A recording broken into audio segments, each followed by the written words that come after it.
cientos de toneladas de escombros cuando dos aviones que estaban tripulados por 19 terroristas árabes fueron y las dirigieron como misiles en contra de estas dos torres. El huracán Katrina en 2005, ¿verdad? En Nueva Orleans, que casi acaba y arrasa con el puerto de Nueva Orleans.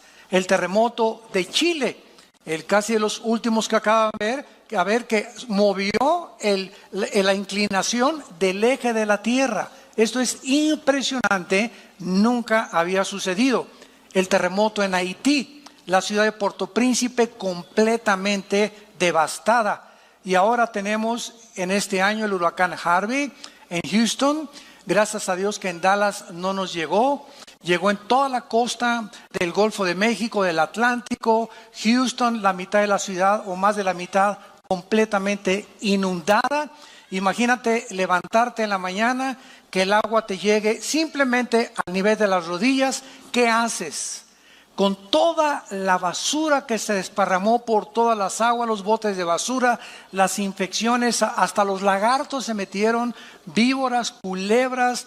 Nadie podía meter las manos al agua sin antes y agarrar una torta o algo porque estaba infectadísima. ¿Y a dónde voy a ir? Al supermercado nadando? ¿Cómo voy? No tengo ni siquiera un bote. Voy a la farmacia, necesito pañales para mi hijo o leche. De veras, ustedes no tienen idea lo que se vivió en Houston en los últimos semanas. Y ahora, ¿verdad? El huracán Irma, que ahorita precisamente está pegando ya en la península de Florida. Parece que se desvió un poco de Miami, va la tormenta tropical en Miami, se dirige hacia Tampa y hacia el norte de la Florida, que están esperando más de 7 millones de evacuados. ¿Saben ustedes lo que significa eso? 7 millones de evacuados. Tenemos una persona que nos habló, que nos dijo que simplemente de Miami a Orlando, que no es un viaje como de 45 minutos, hizo 24 horas manejando. De la línea de carros tan despacio, porque toda la gente, ¿verdad?, huyendo hacia el norte, hacia Atlanta, prefiriendo, ¿verdad?, rescatar su vida que poder morir. Todas estas tragedias y todos estos acontecimientos nos tienen que recordar las verdades que vamos a continuar a desarrollar, y todos tenemos que recordar algo en primer lugar. La Biblia dice en Hebreos 9:27 que todos estamos sentenciados a muerte, porque es necesario que todos nosotros muramos, así está escrito, inmediatamente después de que tú mueras y de que yo muera, viene el juicio. No hay transmigración de las almas, no hay reencarnación, no hay purgatorio, no hay un lugar intermedio. En el momento que tú mueras, en la forma que tú mueras, cuando tú mueras y donde tú mueras, inmediatamente te enfrentas con Dios como juez o como tu Salvador. Este mundo, ¿verdad?, es completamente temporal y frágil. Ahora bien, si tenemos en cuenta que todos tenemos que morir, fíjense cómo cambia la perspectiva cuando venimos a la Biblia que cuando estamos lejos de Dios. Si tenemos en cuenta que todos tenemos que morir, cuando mueren 50 personas juntas en un avionazo, cuando mueren 15,000 personas juntas en un terremoto, o cuando mueren 200,000 personas como en Indonesia juntas por la inundación, se le llama tragedia. No se le llama tragedia cuando morimos individualmente. Todas esas personas en Indonesia, en las Torres Gemelas, las que murieron en Houston, las que van a morir por los huracanes, todos teníamos que morir de alguna forma. Pero en el momento que es algo que nos rodea, le llamamos una tragedia. Porque todos quisiéramos morir en una cama, con una enfermera guapa, con aire acondicionado, con un plasma de televisión ahí en tu cama, y que dijeras: adiós mundo cruel, ya nunca te veré. Sin embargo, no es así. Entonces tenemos que recordar que la forma como tú y yo vamos a morir no depende de nosotros. Ya sea un avionazo en la panza de un tiburón, un ladrillazo de un terremoto que te cae en la cabeza, un accidente de tránsito, una bala perdida, un asesinato, cáncer, enfermedades, todos tenemos algún día que morir. Así que no nos espantemos cuando las personas mueren. No nos tome por sorpresa porque no puedes tú evitar que ninguna persona viva eternamente. Esta realidad es inevitable porque muchas personas acusan a Dios por la forma como muchos seres humanos mueren. Ahí no tenían por qué morir en ese avionazo. No tenían por qué morir el 45% de los niños en Indonesia que murieron con el tsunami. ¿Sabes una cosa?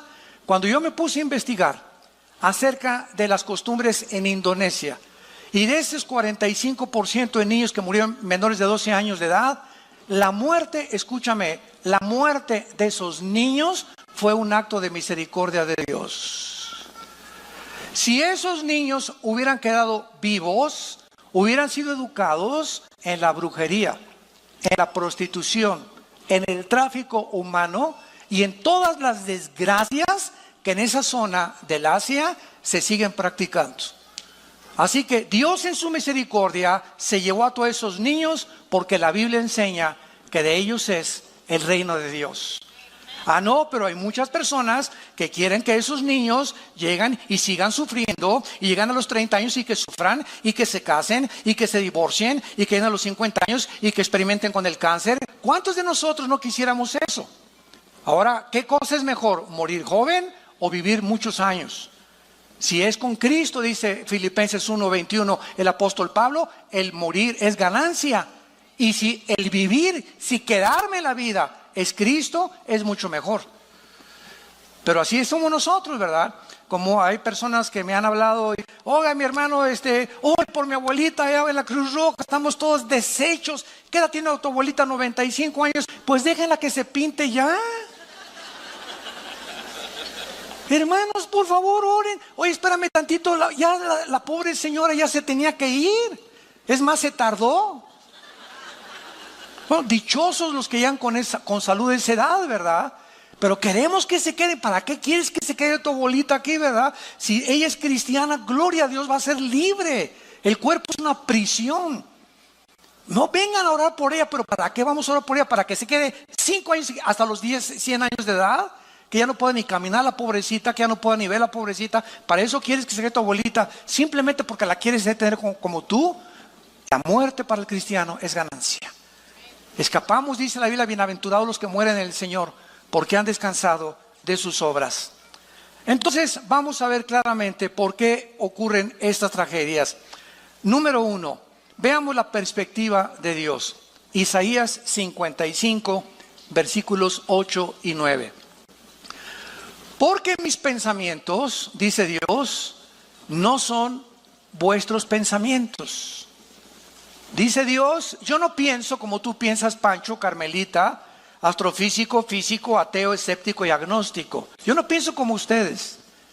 Mis pensamientos son muchísimo más altos que la forma como tú ves el mundo, la perspectiva que tú tienes de la muerte, la perspectiva que tú tienes de la vida, la forma como tú ves las tragedias. Entonces, la razón por la cual mis pensamientos son más altos que los tuyos es precisamente una de las razones por las cuales la mayor parte de los ateos, en los 40 años que tengo de compartir el mensaje de la Biblia, he tenido más de 45, 50 ataques y enfrentamientos y debates frente a frente en el radio, en la televisión, con ateos. Y durante el siglo XX, me acuerdo en los 90s, 80s, que fue la cúspide del siglo XX del ateísmo, el 90% de los ateos que hemos debatido durante toda nuestra vida, el 90% de los ateos son personas amargadas contra Dios. Que algo les pasó en su vida, que se enojaron contra Dios porque no pudieron encontrar una respuesta, y como Dios no les contestó porque no sanó a mi hermano, y cuando yo era joven dice que era cristiano, iba a la iglesia y le oré por mi mamacita y mi mamacita se murió, pues ahora ya no creo en Dios. Qué terrible que el hecho de no entender a una deidad y la forma como Él opera en el mundo llegue a los seres humanos a la conclusión de decir, pues es que yo puedo ser más sabio que tú, Dios, y yo si fuera tú, yo no haría lo que estás haciendo, ni permitiría las cosas que estás haciendo, pero papá, tú no eres Dios, ni yo soy Dios tampoco. Entonces, siguiendo una lógica elemental y asumiendo que Dios es un Dios todopoderoso y que si existe forzosamente, imagínate nada más, somos chapulines comparados con Él. Como si un niño le preguntara a Alberto Einstein: oye Alberto, explícame la fórmula de la teoría de la relatividad, E igual a mc al cuadrado, la energía igual a la masa por la velocidad de la luz al cuadrado. ¿Qué le diría Alberto Einstein al niño chamaco con cabeza de ostión? Tienes 3 años, 4 años, aunque te la explique no lo vas a entender, porque tienes que pasar aritmética, cuadrados, resta, multiplicación, logaritmos, cálculo integral, álgebra, matemáticas cuánticas. Y entonces cuando evolucione tu mente, no es de que tengas una mente, la mía, la diferencia entre mi mente y tu mente, chamaquito, es que yo estoy más desarrollado que tú. Necesitas más años para comprender. Pues así son las cosas espirituales también. Con la mente de chapulín que tenemos, queremos entender a una deidad superior a nosotros y pedirle cuentas. Y la Biblia le llama soberbia, soberbia intelectual. Cuando miramos la vida desde la perspectiva de la eternidad, lo que a nosotros nos puede parecer, síganme con mucho cuidado, lo que a nosotros nos puede parecer como tragedias, muchas cosas realmente a los ojos de Dios no lo son. Veamos un ejemplo, el más grande de toda la historia humana: la muerte de Jesucristo. Cristo, cuando estaba colgado y con sus manos abiertas en la cruz, ahí abajo de la cruz había 2 grupos de personas principalmente. Un grupo se llamaban los religiosos. Otro grupo, los griegos, los intelectuales de esa época. Ante los ojos de los religiosos, el hecho que ese hombre colgara en la cruz era una maldición. Porque en el libro de la Torá, en el libro de Deuteronomio, en el Antiguo Testamento, está escrito: maldito el que muere colgado en un madero. Entonces los fariseos chocaron y vieron que eso decía la ley y la experiencia decía otra cosa. No, es que a los ojos de la ley tú eres maldito, tú no puedes ser nuestro Mesías. Era una locura para ellos ni siquiera considerar que la muerte de Cristo era para la salvación de los seres humanos. Y los griegos, por el otro lado, al ver a Cristo colgado en la cruz, de acuerdo a la filosofía griega que dominó 150 años en el siglo de oro antes de Jesucristo, los dioses de Neptuno y los dioses de Zeus y los dioses, los titanes de los griegos, era imposible que en toda la mitología griega pudiera existir ninguna historia en la que un padre o un dios tratara de matar a su hijo o no rescatara a su hijo cuando estuviera sufriendo de manos de los humanos. Entonces Dios, en su infinita sabiduría, nos dice en la primera carta a los Corintios, y este pasaje fue uno de los pasajes que me ayudaron a mí a convertir mi alma a Cristo antes de que yo mismo era ateo. Fui ateo antes de ser cristiano. Y a mí me confundían todas estas cosas, lo mismo que a muchas personas que nos escuchan. Dice en 1 Corintios capítulo 1, versículo 21 en adelante: porque ya que en la sabiduría de Dios el mundo no conoció a Dios mediante la sabiduría, agradó a Dios salvar a los creyentes por la locura de la predicación. Porque los judíos piden señales, piden milagros, y los griegos buscan sabiduría. Pero nosotros predicamos a Cristo crucificado, para los judíos ciertamente tropezadero y para los gentiles locura, mas para los llamados, judíos como griegos, Cristo poder de Dios y sabiduría de Dios. Porque lo insensato de Dios es más sabio que los hombres, y lo débil de Dios es más fuerte que los hombres. Vemos nosotros que la muerte de Cristo fue una acción que Dios determinó, que Dios escogió de una forma voluntaria para enloquecer la sabiduría de los seres humanos. Lo hizo a propósito. Entonces, ante los ojos humanos, ese hombre colgado en la cruz era una tragedia. ¿Cómo es posible que las espinas y la sangre, que Dios, si Él es el Hijo de Dios, ¿por qué su Padre dice que su Padre es Dios? ¿Por qué no lo arrebata? ¿Por qué lo dejó que sufriera tanto? Esa era la perspectiva humana, pero detrás de eso que parecía tragedia ante nosotros, se escondía detrás de eso la sabiduría de Dios. Se escondía la mente de Dios. Se escondía el plan más grande de toda la redención humana. Porque Dios escoge lo insensato para nosotros, para tratar de enloquecer nuestra propia sabiduría y nuestra forma de pensar. Porque ningún ser humano, como acabamos de leer, a través de la investigación científica o de un análisis intelectual o clínico o filosófico, nunca un ser humano podría llegar a conocer a Dios. Dios tuvo que bajar del cielo hace 2000 años en la persona de su Hijo Jesucristo. Y Jesucristo tuvo que venir a revelarnos al Padre. Él lo dijo en Mateo 11, nadie conoce a Dios más que el Hijo, y a quien el Hijo lo quiera revelar. Así que el mensaje es el siguiente: cualquier persona que nos escucha que quiera conocer a Dios, nunca lo vas a conocer si antes no conoces a su Hijo. Es Cristo el que reveló al Padre. Es Cristo el que actuó bajo el Padre. Es Cristo el que hacía los milagros a través del Padre. Él vino a revelar al Padre.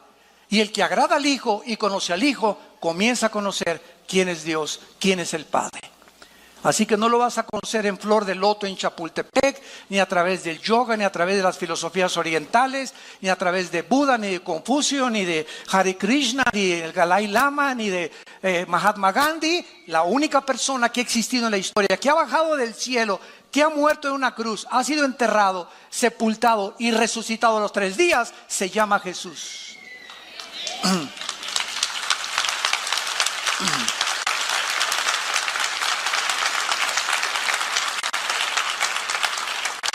Ahora bien, las catástrofes tienen que ocurrir antes que venga Cristo.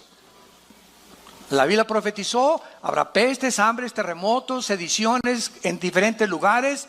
Dice en Lucas 21, las gentes desfalleciendo por el temor, por el bramido de las olas.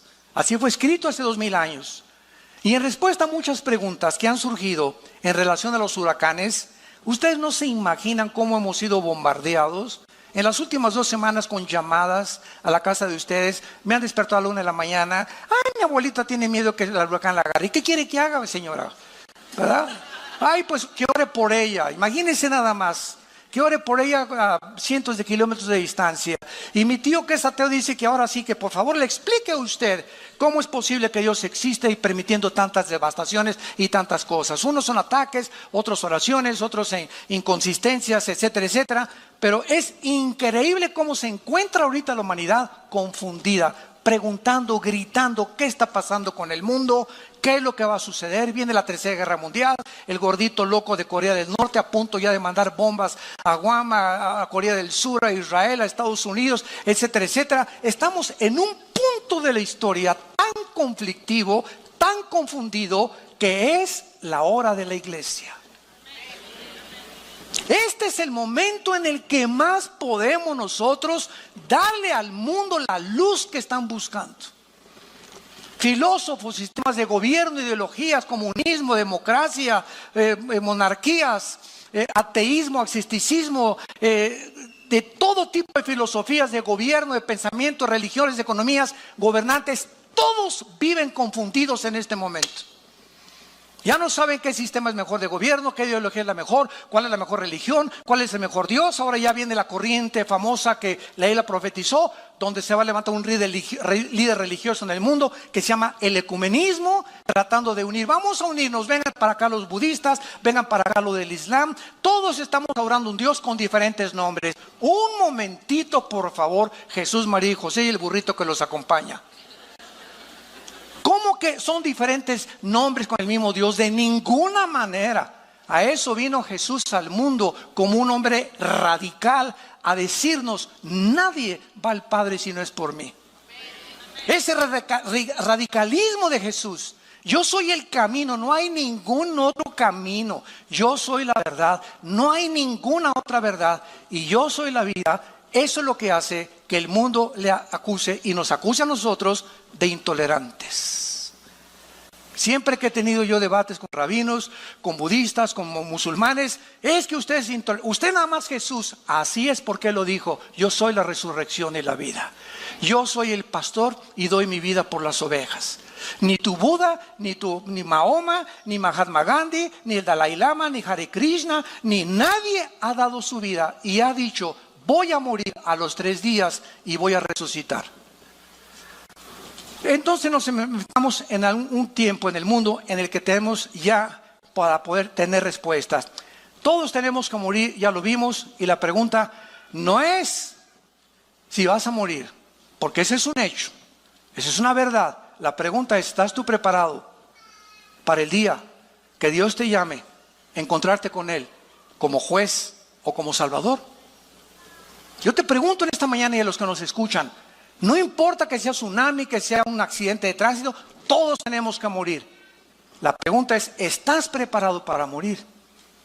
¿Estás listo para ese momento en el que sale el alma y el espíritu del cuerpo? Nuestro cuerpo queda aplastado bajo un terremoto, en la panza de un tiburón, muerto, te entierran, te creman. No importa lo que hagan a nuestro cuerpo. Este cuerpo corruptible que está sujeto a un deterioro celular por la misma ley de la segunda ley de la termodinámica, la ley de la entropía, que todo tiene que oxidarse y desgastarse, nuestro cuerpo se lo van a comer los gusanos. Polvo somos y al polvo regresamos. Pero ¿qué de tu espíritu? ¿Qué de tu alma? ¿Qué de esa parte invisible, espiritual, que la Biblia nos muestra que somos internamente? ¿Y qué es lo que tiene valor verdaderamente? ¿Qué vas a hacer del día de tu muerte? ¿Tú crees que Dios te dé la oportunidad de arrepentirte como te le está dando ahorita? Número 2, las tragedias nos enseñan también a valorizar la vida. ¿Saben ustedes qué palabras expresaron las personas que fueron evacuadas ahora? Mi esposa y yo lo veíamos continuamente en la televisión, en el huracán Harvey en Houston, Texas. Nadie estaba lamentando: mi televisión se quedó allá, mis palos de golf, mi caja con mis joyas. Todos los que iban en los botes y cuando venían los helicópteros a rescatarlos, lo único que ellos estaban realmente lamentando eran si había familiares que se hubieran ahogado. Pero en cuanto veían a un hijo, o ahí está mi papá, o ahí está mi mamá, no les importaba nada de lo que había sido destruido, ni cómo van a enfrentar el futuro. Mamita, me importa que tú estés vivo, hijos, estamos vivos, somos una familia, vamos a seguir adelante. Ellos comenzaron a valorizar que verdaderamente lo único que tiene valor es la familia. Las caras de alegría: ahí está mi mamá y salvaron a mi hijo. Y grita, hasta por el perro estaban contentos que lo habían salvado. Ninguno de ellos comenzó a decir: ¿por qué no sacaron mis palos de golf? ¿Por qué no me sacaron las refacciones que tenía en mi garage? Nadie lamentaba su televisión, su carro o sus bienes materiales. Se lamentaban por la gente perdida, ahogada, y se alegraban por sus familiares salvados. Jesús dijo en Lucas 12:15: la vida del hombre no consiste en los bienes materiales que posee. No importa lo rico que hayas alcanzado en esta vida, ni los millones que hayas logrado. ¿Sabes una cosa? Todo eso se va a deshacer como la polilla. Y quiero decirte algo: Dios ha ido advirtiendo lo siguiente: Dios no está en contra de los ricos. 1 Timoteo capítulo 6:17 no les dice que vendan todo, les dice que no es el dinero el pecado, sino el amor a lo que tienen, que no guarden de más. Entonces, recordamos 2008, la bolsa de valores cae 777 puntos. 62 billonarios, no millonarios, billonarios se suicidaron. Oiga, pero si tenían, no millones, billones, pero no los tenían debajo de la almohada ni el colchón. Todo ese dinero que tú crees que los ven los millonarios, lo tienen invertido. O bienes raíces, propiedades o en acciones. Y se desploman las acciones y se quedan completamente en la ruina. Y como todo su corazón y toda su motivación era el dinero, mientras tuvieran ese dinero, dormían a gusto, desaparece donde tenían puesto su corazón en una fábrica de ídolos y cuando el ídolo se derrumba, ellos ya no quieren seguir viviendo. Qué tristeza. Dios deshace como polilla, dicen los salmos, lo más apreciado del hombre. Todas esas personas en Houston, ¿cuándo se imaginaron que de la noche a la mañana, se iban a quedar con los chones con que salieron de su casa? Y no fue eso todo el susto. Escuchen esto. Descubrieron días después que las compañías de seguros no aseguran casas por inundación, para acabarla de amolar. La compañía de seguros no hay pólizas, y si tú la quieres comprar te cuesta muchísimo más. Está garantizado contra incendios, un árbol que le caga el techo, una explosión de gas dentro de la casa, pero no por inundación. Así que miles de personas ahora en Houston y en Miami se van a quedar sin casa y van a comenzar de ceros su propia vida. Perdieron sus pasaportes, perdieron sus identificaciones, su seguro social, perdieron todo absolutamente de la noche a la mañana. ¿Estás tú preparado para alguna tragedia de estas? Enfrentarla con la paz que sobrepasa todo entendimiento y decirle: el Señor Dios dio, el Señor Dios quitó, sea bendito el nombre de Jehová. Como lo hizo un hombre en la Biblia llamado Job, cuando de la noche a la mañana perdió sus propiedades, su ganado, sus hijos, y para acabarle de amolar, le dejó la esposa. Y lo digo de amolar, ¿verdad? No porque sea malo estar casado, simplemente porque la esposa comenzó a maldecir a Dios. Y comenzó a maldecirlo a Job también. O sea, le dejó la última espina todavía a Job. Pero lo más lindo, ¿verdad?, es que vemos que al final del libro tienen el doble de hijos, le deja la misma esposa, le trajo a Miss Universo y fue un hombre felizmente murió felizmente. Entonces, las tragedias nos enseñan a valorizar la vida. Además, las tragedias unen a toda clase de personas. Los salvavidas, cuando vino ahora el huracán en Houston, no le decían a los que estaban flotando, ahogando: ¿eres del PRI o del PAN? ¿Eres blanco o eres negro? ¿Tienes feria o no tienes feria? ¿Tienes plata o no tienes plata? ¿Verdad? Ni de esas cosas. El rescate no era para los ricos, ni para los pobres, ni para los blancos, ni para el partido. Ahí nos damos cuentas de qué forma en las tragedias no hay color de piel, no hay partidos políticos, no hay ideologías, no hay nada. Todos somos seres humanos, creados a la imagen y la semejanza de Dios.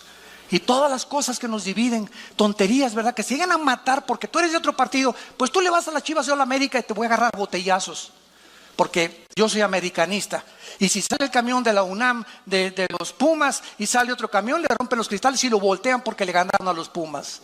Qué increíble es el ser humano, y de cómo las pasiones combaten dentro de nosotros por minimidades, por tonterías. Y finalmente encontramos también, ¿verdad?, que el mundo no va a funcionar nunca sin Dios. Un desastre como este huracán nos recuerda que este mundo no funciona, pero el próximo sí lo hará. Y ese fue el sentimiento de todos los santos a través de la Biblia. Dice en Hebreos 11, versículo 13: conforme a la fe murieron todos estos, tanto los mártires como los no mártires, sin haber recibido lo prometido, sino mirándolo de lejos, creyéndolo, saludándolo y confesando que eran extranjeros, peregrinos sobre la tierra, porque los que esto dicen claramente dan a entender que buscan una patria. Pues si hubieran estado pensando en aquella de donde salieron, ciertamente tenían tiempo de volver, pero anhelaban una mejor, esto es celestial. Por lo cual Dios no se avergüenza de llamarse Dios de ellos, porque les ha preparado una ciudad. Todos estos hombres que han muerto atrás de nosotros, desde el siglo XX hasta atrás, y que han seguido a Jesucristo, nunca consideraron que esta vida era eterna. Todos aceptaron la perspectiva: soy peregrino en este mundo, mi vida va a pasar así. Los que ya pasamos del 5º piso lo sabemos. Así pasa la vida, pero así. Vemos los nietos, los hijos, y nos damos cuenta qué rápido envejecemos. Y comienzas a valorar qué es lo más importante para la vida. Y nos damos cuenta la vanidad, la vaciedad, la falta de propósito y de sentido que la mayor parte de los seres humanos tienen. Todos luchando. ¿Qué vas a estudiar? Una carrera donde pueda haber más feria. ¿Y de quién eres, compadre? De mi compadre el diputado, que me va a ayudar a conseguir un puesto para poder seguir robando. ¿Y qué es lo que anhelas en la vida? Hacer dinero, ser como Steve Jobs y fundar una opción como Apple, y ganar dinero por acá, o ser un músico conocido. Y ya cuando alcanzas esto, van a ustedes a concluir como están concluyendo las estrellas de televisión y de cine del siglo XXI. Y lo digo porque es público. Entrevistaron hace poco a Madonna y le preguntaron que qué pensaba ella que pasaba ya de los 50 años de edad, y contestó: sufro de pensar que en el momento que ya no tenga público, ¿qué voy a hacer? Porque mi adrenalina y la forma en la que me sostiene es el público, y sin público yo me moriría. ¿Qué hace un gobernante cuando fue presidente de la República y sale? ¿Ahora qué sigue? ¿Qué sigue? ¿Cuál es el monte a escalar? ¿Cuál es el monte a escalar cuando Elvis Presley descubrió, verdad, de que la vida era fatua, con millones de seguidores, con mujeres, y comienza a drogarse? Michael Jackson y todos los artistas, deportistas, boxeadores, políticos que llegan a los 40, 45, 50, alcanzaste lo que querías, ¿y después qué?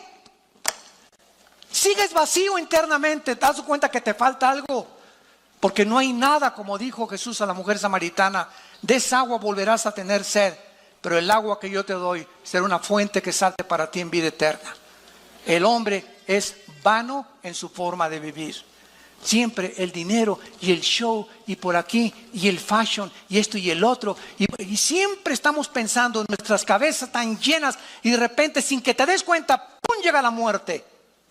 Y todos tus planes, todos tus pensamientos, todas tus ambiciones, como el vapor, ¡brum!, se desvanecen, y estás delante del trono de Dios. ¿Qué hiciste con tu vida, hijo? Carlitos, Pancho, Carmelita, Lupita, ¿qué hiciste con tu vida? Pues nada. Y esta es la forma en la que la Biblia nos advierte que algún día tenemos que entregar cuentas a Dios. Ahora, muy bien, veamos ahora clásicamente la muerte de los niños. La Biblia nos enseña que todos los menores de edad, cuando mueren por no ser responsables de sus acciones, ellos están cubiertos por la sangre de Jesucristo. Síganme con mucho cuidado. La inocencia de Adán no se compara con la inocencia de un niño después del nacimiento de la raza humana. La inocencia de Adán era una inocencia sin culpa legal. En otras palabras, Adán no fue creado y traía en su pasado culpa que expiar. Nació sin absolutamente nada en la que Dios no le podía decir: pues tengo que pagar por ti, y etcétera, etcétera, porque él no había pecado. Pero de Adán a nuestros días, todos los niños que nacen inocentes, pero con una culpa de por medio, porque todos nacimos en pecado. En pecado nos engendró nuestra madre, Salmo 51. Hemos todos nacidos alejados y destituidos de la gloria de Dios. Pero esa culpa con la que nacieron los niños, la Iglesia romana le llama el pecado original. Y cuando los bautizan, ellos enseñan, cosa que no está en la Biblia, que se les borra el pecado original. No importa cómo se porten después, hayan sido borrachos, parranderos y jugadores, ellos ya desde niños ya tienen el pecado original por el bautismo, ¿verdad? Esto es una barbaridad a la luz de la Biblia. Entonces, ese pecado original, que es el con el cual nacimos, al adquirir conciencia, los niños, 7, 8 años de edad, comienzan a adquirir responsabilidad de los padres para que les den el plan de la salvación, y a esa edad rescatarlos de esa culpa para que no crezcan en su adolescencia con ella, que crezcan con Cristo a los 7, 8, 9 años de edad, tal vez ya hasta muchos antes, y poder comenzar a encaminarlos en caminos que conducen a la justicia, la santidad y la verdad de Dios. Qué grande responsabilidad ser padre de familia, qué enorme responsabilidad. Ahora, la muerte para el cristiano, ¿verdad?, es muy diferente. No importa cómo muramos, no importa las tragedias que atravesemos, la Biblia nos llena de esperanza. Por ejemplo, el Salmo 116, apúntalo, porque te puede servir para las personas que mueren y leérselo. Dice el Salmo 116, versículo 15: estimada es a los ojos de Jehová la muerte de sus santos. Cuando un cristiano muere, Dios y los ángeles dicen, alabío, alabao, alabim bomba, ya viene, ra, ra, ra. Y aquí, ay, ¿para qué te lo llevaste? Porque el instinto de sobrevivencia nos hace actuar de esa manera. Nosotros queremos que todos, ¿verdad?, nuestros seres queridos se queden hasta los 80, hasta los 100, hasta que con nosotros. Porque esa es la tendencia del ser humano. Porque no sabemos qué hay después de la muerte. Pero Jesús vino a quitarnos la cortina, a descorrer el velo y mostrarnos que cuando un cristiano muere, no se imaginan el paraíso a donde están nuestros seres queridos o hermanos o hijos que se hayan muerto. Ellos se encuentran, qué Disneylandia, ni qué Renoventura, ni qué nada, ni qué Riviera Maya, se encuentran descansando contentos con el pandero, alegres, en un lugar millones de veces mejor que este basurero de planeta donde tú y yo vivimos. Pero queremos que regresen y se queden con aquí. Hay hermanos que también han dicho, hermano, ayúdame a resucitar al muertito. Es cristiano, sí, déjenlo, ¿para qué se va a dar un susto si regresa? Imagínense nada más, ¿no? Es que Cristo dijo que resucitar, espérame un ratito, lo hizo para demostrar su deidad. Pero ¿para qué quieres que resucite? ¿Para qué quieres que regrese de basurero? Está mucho mejor en el otro mundo que vive. Pero así somos los seres humanos. Dice la Biblia en Hebreos capítulo 14, versículo 32, lo mismo acerca de la muerte para los cristianos. Proverbios 14, 32. Por su maldad será lanzado el impío, mas el justo en su muerte tiene esperanza. No hay ninguna esperanza para el que muera y nos esté escuchando ahorita sin Cristo. Si tú mueres en este momento que escuchas este mensaje, hoy en la tarde, o tal vez dicen que vienen terremotos más grandes a México, te cae un ladrillo de la chimenea en tu cuarto y no amaneces mañana y no te volvemos a ver.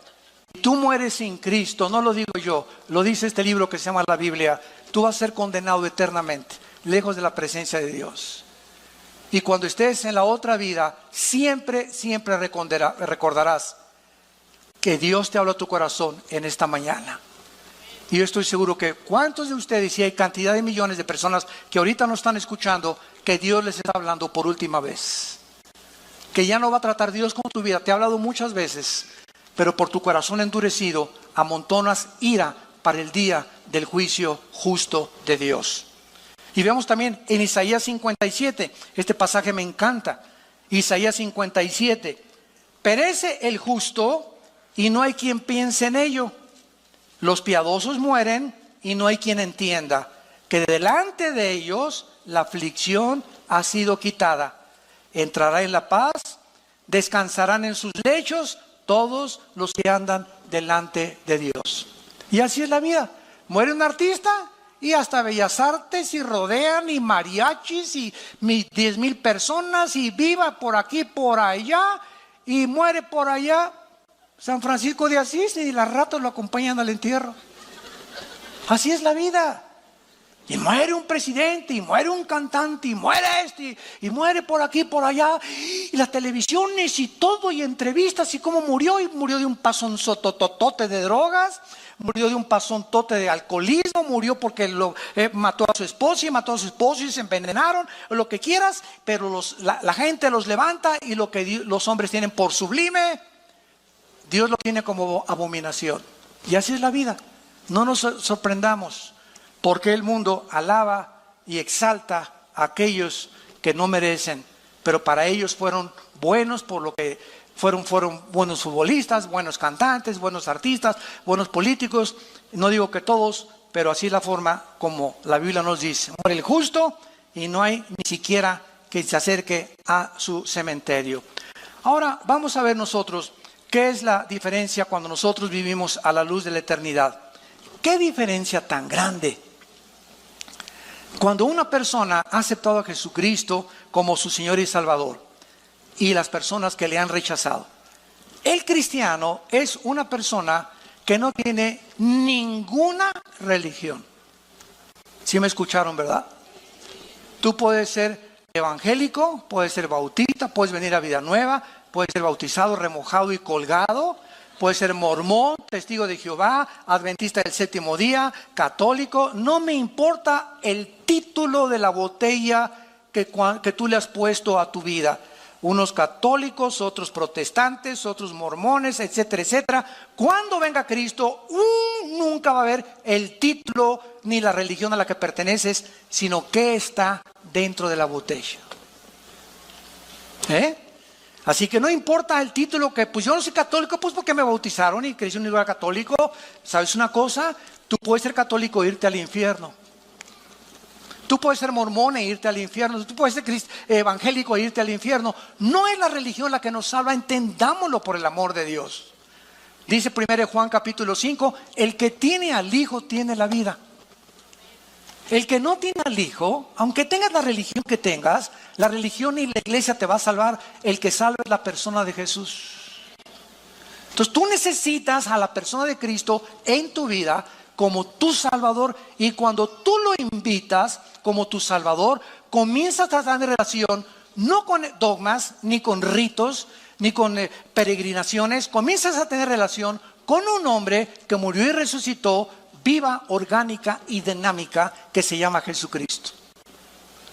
Y si tú que me escuchas me dices que tienes una religión y nunca en las mañanas te levantas a tener comunión con Dios en la Biblia, no en el Corán ni en el libro del Mormón, en la Biblia, no tampoco en los libros de Walter Mercado ni los de los gurús, en la Biblia. Si tú no tienes un tiempo en la Biblia diario con Dios, donde tú oras y descubriste que platicas con Dios y Él ya se hizo real en tu vida, tu religión te va a condenar, porque te vas a morir engañado, creyendo que porque tenías una religión te vas a salvar, y no es así. Dice en 1 Juan 1, 12 y 13, mas a todos los que le recibieron, Evangelio de Juan 1, 12 y 13, a los que creen en su nombre, les dio potestad de ser hechos hijos de Dios. Que dice la Biblia que no es cierto que todos somos hijos de Dios. Cuando tú oigas que alguien dice, o un líder cristiano, un líder religioso, es que todos somos hijos de Dios y todas las religiones tienen el mismo Dios, es el mentiroso más grande que tú has oído, disfrazado de ángel de luz. Todos somos criaturas de Dios, pero la Biblia dice que los que reciban a Cristo, a esos, no a todos, a esos Dios les da el poder de llamarse hijos e hijas de Dios. Un día estuve en un convento con unas monjitas, y yo amo las monjitas, ¿verdad? Y me encantan, y también con curas, platicamos con todo mundo, ¿verdad? Y siempre nos debe mover la compasión, la misericordia, porque nosotros antes de ser cristianos, pues navegábamos también en diferentes barcos y teníamos diferentes ideologías. La raíz es la ignorancia de la Biblia. Entonces cuando hablo yo con un religioso, ¿verdad? Como les dije una vez, estaba en un convento y me dice la Madre Superiora, oiga, doctor Alducin, quiero que ore por mí para recibir al Espíritu Santo. Y había como 7, 8 monjitas detrás de ellas, bien lindas, todas así con la carita, así parecían florecitas, todas así. Y le dije, oiga, ¿qué están haciendo aquí en primer lugar? ¿Cómo que qué estamos haciendo aquí? Le digo, ¿qué están haciendo aquí encerradas? En un convento. ¿Por qué no salen? Es que aquí estamos buscando a Dios. ¿Dónde sacaron eso? Les dije. ¿Tienen la Biblia? Bueno, busco. ¿Tiene una Biblia? Preguntó la Madre Superiora. Y no encontraba la Biblia, las pobrecitas, ¿no? Bueno, yo llevaba la mía y se las abrí, ¿verdad? Y les dije, si quieren, tráiganme la de ustedes, la Torres Amado, la Nácar Colunga, las versiones católicas. Todas dicen lo mismo. Y claramente lo dice, ¿verdad? Que Jesús dijo, id y predicar el Evangelio. Pero el diablo las ha engañado y las ha encerrado, porque encerradas, ¿a quién le van a predicar? Se voltearon a ver unos a otras. Ah, pues sí, ¿verdad? Para no hacerse el cuento largo, esa Madre Superiora ahorita es misionera en el Brasil, cristiana, hija de Dios. Dejó el convento y dejó todo. El Dios le abrió los ojos. Gracias a Dios.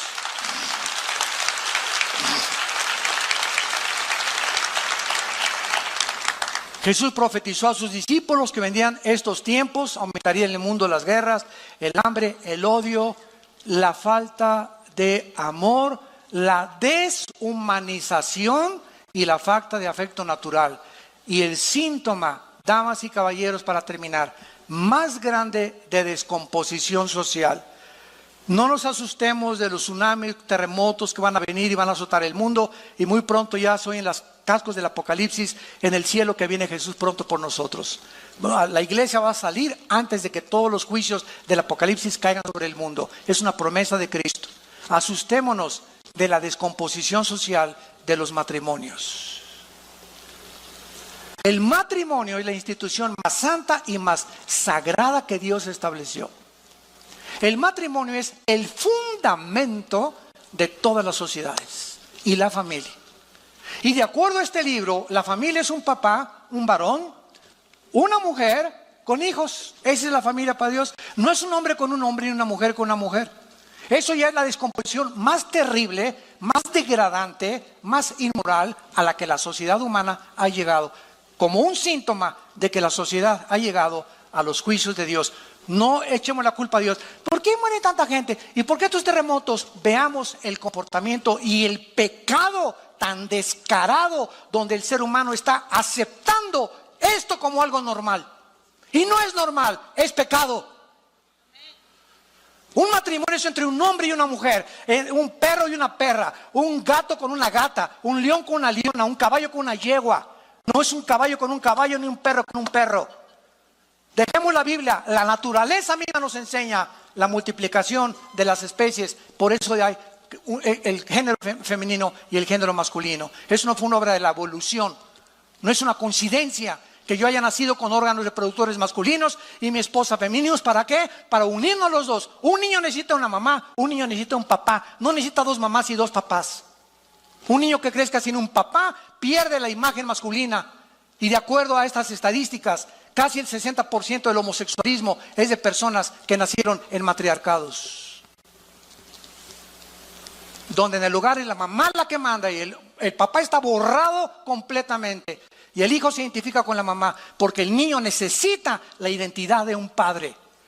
El niño necesita la identidad de una madre. Pero hemos llegado a este grado en el mundo de la sociedad y por eso los juicios de Dios están como nunca van a venir. Porque nos estamos descomponiendo, entendámoslo, nos estamos descomponiendo. Estamos pensando que la economía y esto y que es la moral a lo que Dios le da importancia en la Biblia. Tú tienes en esta tarde la oportunidad de arrepentirte de tu vida, de ayudar a que te cambie el Espíritu Santo. Cristo vino para transformar nuestras vidas, para darnos paz, para darnos dirección, para abrir nuestro entendimiento y entender por qué nací, cuál es mi propósito en el peregrinaje. Vamos de pasada por este mundo. Nos está esperando un mundo muchísimo mejor. Vengamos a la cruz en esta tarde. Ven a la cruz y tus pecados, si fueren negros como el carbón, como la blanca lana, vendrán a ser. Porque Dios muestra su amor para con nosotros, en que siendo un pecadores, Cristo murió por nosotros. En otras palabras, el mensaje de la Biblia no es: mira, deja la borrachera, deja tu amante, deja tu homosexualismo para que Dios te acepte. Ese no es el mensaje de la Biblia, ese es el mensaje de las religiones.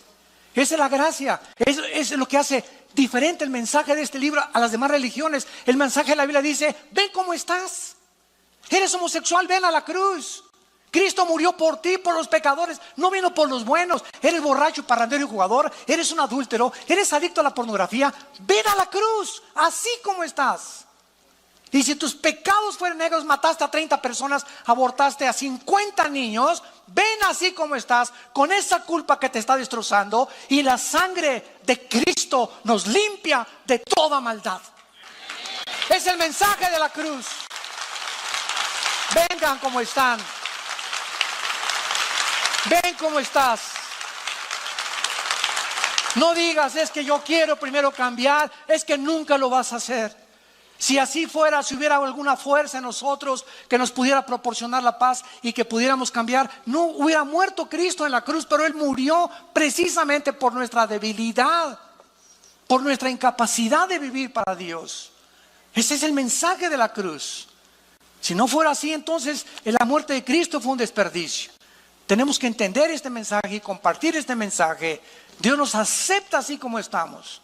Yo cuando vine a Cristo era un pobre en el suelo, sin destino, ateo, borracho, experimentando con algunas drogas, con un odio tremendo contra el mundo entero, retando al cristiano, retando a todo mundo, contra toda autoridad, ¿verdad? Me decepcioné del comunismo, me decepcioné de los gurús, etcétera, etcétera, de los Hare Krishna. Ya no sabía qué hacer con mi vida, intenté quitarme la vida 2 veces. Y en ese sentido, mi hermano Alejandro, que lo conocen ustedes, que es pastor de esta iglesia, fue el que me abrió la Biblia y me dijo: ven a Cristo, no te invito a una religión, ven a Cristo, dale la oportunidad. Le has dado oportunidad a Buda, metiste el programa de Buda.